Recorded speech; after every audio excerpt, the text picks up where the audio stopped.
नमस्कार, मैं हूं विक्रांत।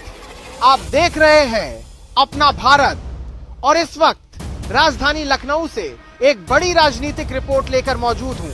उत्तर प्रदेश कांग्रेस में बड़े बदलाव की शुरुआत हो चुकी है।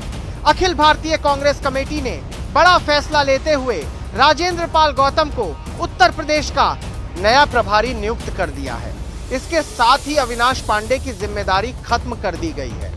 अब राजनीतिक गलियारों में सबसे बड़ा सवाल यही है कि क्या अगला नंबर प्रदेश कांग्रेस अध्यक्ष अजय राय का है।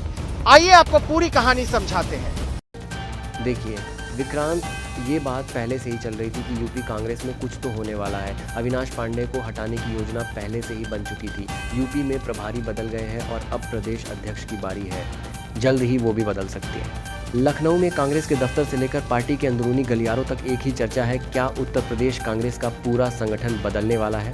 राजेंद्र पाल गौतम की नियुक्ति को सिर्फ एक संगठनात्मक बदलाव नहीं माना जा रहा, बल्कि इसे 2027 विधानसभा चुनाव की तैयारी का पहला बड़ा संकेत माना जा रहा है।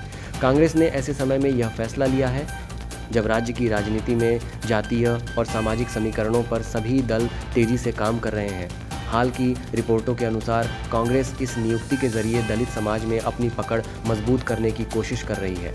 याद रखिए, उत्तर प्रदेश में भारतीय जनता पार्टी ने हाल ही में अपने संगठन में भी नए चेहरों और अलग अलग सामाजिक वर्गों को प्रतिनिधित्व देने की रणनीति अपनाई है।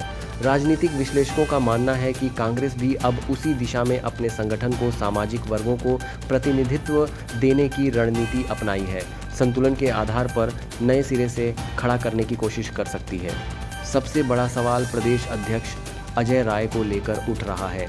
हालांकि अभी तक कांग्रेस हाईकमान की ओर से अजय राय को हटाने का कोई आधिकारिक फैसला सामने नहीं आया है, लेकिन संगठन में बड़े बदलाव की चर्चाओं ने राजनीतिक अटकलों को जरूर तेज कर दिया है। फिलहाल इन्हें संकेत और राजनीतिक चर्चा के तौर पर ही देखा जाना चाहिए, पुष्टि के तौर पर नहीं। सूत्रों और राजनीतिक चर्चाओं में यह बात लगातार सामने आ रही है कि यदि प्रदेश अध्यक्ष बदला जाता है तो पार्टी किसी ओबीसी या अनुसूचित जाति के चेहरे पर दांव लगा सकती है। इसका मकसद उत्तर प्रदेश की सामाजिक संरचना के अनुरूप संगठन को नया संदेश देना हो सकता है। लेकिन सवाल सिर्फ चेहरा बदलने का नहीं है। उत्तर प्रदेश कांग्रेस लंबे समय से गुटबाजी की समस्या से जूझती रही है।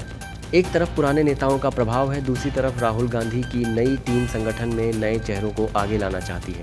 ऐसे में सबसे बड़ी चुनौती होगी कि क्या नया प्रभारी इन सभी गुटों को एक मंच पर ला पाएगा। लखनऊ में कांग्रेस के कई नेता मानते हैं कि अगर 2027 की लड़ाई लड़नी है तो संगठन को बूथ स्तर तक मजबूत करना होगा। केवल नेतृत्व परिवर्तन से चुनावी तस्वीर नहीं बदलने वाली। राजेंद्र पाल गौतम की पहचान दलित राजनीति और सामाजिक न्याय के मुद्दों पर मुखर नेता के रूप में रही है। कांग्रेस नेतृत्व का यह फैसला इस बात का संकेत माना जा रहा है कि पार्टी दलित, पिछड़ा और वंचित वर्ग के बीच अपनी राजनीतिक जमीन दोबारा मजबूत करना चाहती है। यही कारण है कि उनकी नियुक्ति को सिर्फ प्रशासनिक बदलाव नहीं, बल्कि एक राजनीतिक संदेश के रूप में देखा जा रहा है। राजनीतिक हलकों में चर्चा यह भी है कि आने वाले दिनों में प्रदेश संगठन, जिला अध्यक्षों और कई महत्वपूर्ण पदों पर भी बदलाव देखने को मिल सकता है। हालांकि इन संभावनाओं पर अभी कांग्रेस की ओर से कोई आधिकारिक घोषणा नहीं हुई है, लेकिन इतना तय माना जा रहा है कि 2027 विधानसभा चुनाव से पहले कांग्रेस अपने संगठन को पूरी तरह चुनावी मोड़ में ले जाने की तैयारी कर रही है। तो कुल मिलाकर तस्वीर साफ है। राजेंद्र पाल गौतम की नियुक्ति ने उत्तर प्रदेश कांग्रेस की राजनीति में नई हलचल पैदा कर दी है। अविनाश पांडे की विदाई हो चुकी है। अजय राय के भविष्य को लेकर चर्चाएं तेज हैं, लेकिन अभी कोई आधिकारिक फैसला नहीं हुआ है। जीएस, ओबीसी और एससी सामाजिक समीकरणों पर कांग्रेस की नज़र साफ दिखाई दे रही है और अब सबकी निगाहें इस बात पर हैं कि क्या आने वाले दिनों में उत्तर प्रदेश कांग्रेस का पूरा संगठन नए चेहरे और नए सामाजिक संतुलन के साथ सामने आएगा या फिर यह बदलाव केवल प्रभारी बदलने तक ही सीमित रहेगा।